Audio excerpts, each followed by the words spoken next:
Nous savons déjà que l'une des manières les plus importantes par laquelle l'énergie thermique se répand est sous forme d'ondes. Des sources de chaleur telles que le soleil, un feu ou une cuisinière émettent des ondes dans toutes les directions, comme si chaque onde était un rayon, en latin radius, d'une roue. C'est pourquoi ce troisième type de transmission de chaleur s'appelle la radiation. Et maintenant, le spectre de la radiation. Quand il fait chaud, tu as l'impression d'avoir plus chaud si tu es habillé en noir que si tu portes du blanc. Est-ce que c'est une idée que tu te fais? Ou alors, est-ce que les vêtements noirs sont réellement plus chauds que les blancs? Qu'est-ce que la couleur pourrait bien avoir à faire avec la chaleur? Qu'est-ce que c'est que la couleur, après tout? Pourquoi les tomates sont-elles rouges? Ou les oranges oranges? Ou les boutons d'or jaunes? Les petits pois verts? Les bleuets bleus? Ou les violettes violettes? D'où viennent toutes ces couleurs? Elles viennent de la lumière elle-même.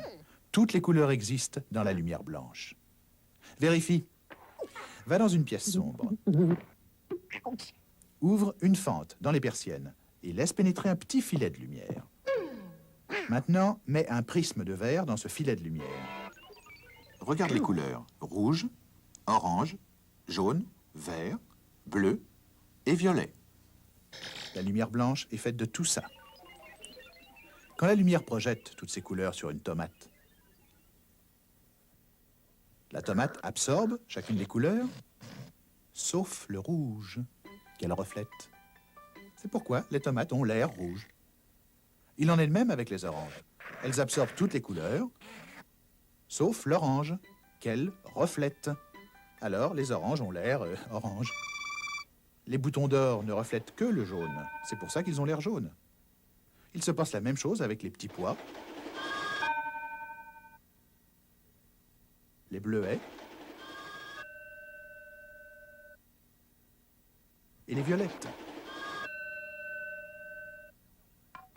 Maintenant, si on mélange toutes ces couleurs ensemble, à nouveau, on obtient la lumière blanche une fois encore, parce que le blanc n'est tout simplement qu'une combinaison de toutes les couleurs.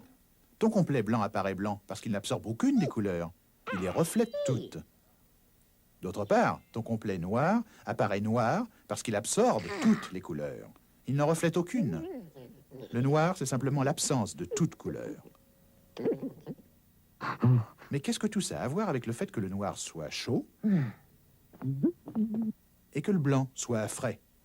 Bon, eh bien, quand le soleil dégage des ondes d'énergie thermique, ces ondes se présentent sous de nombreuses et différentes formes qui constituent un genre de ruban ou spectre d'ondes d'énergie qui vont des ondes radio aux rayons X et aux rayons gamma.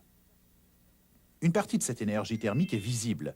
Il s'agit des ondes de la lumière, composées de toutes les couleurs. Mais celle-ci n'occupe qu'une petite partie du spectre de la radiation. Le reste du spectre n'est pas visible du tout. Il existe par exemple une radiation invisible juste au-delà ou au-dessous du rouge. Puisqu'en latin au-dessous se dit infra, on appelle cela radiation infrarouge. Alors, la plupart de l'énergie thermique émise par le Soleil nous parvient et de la partie visible et de la partie infrarouge du spectre.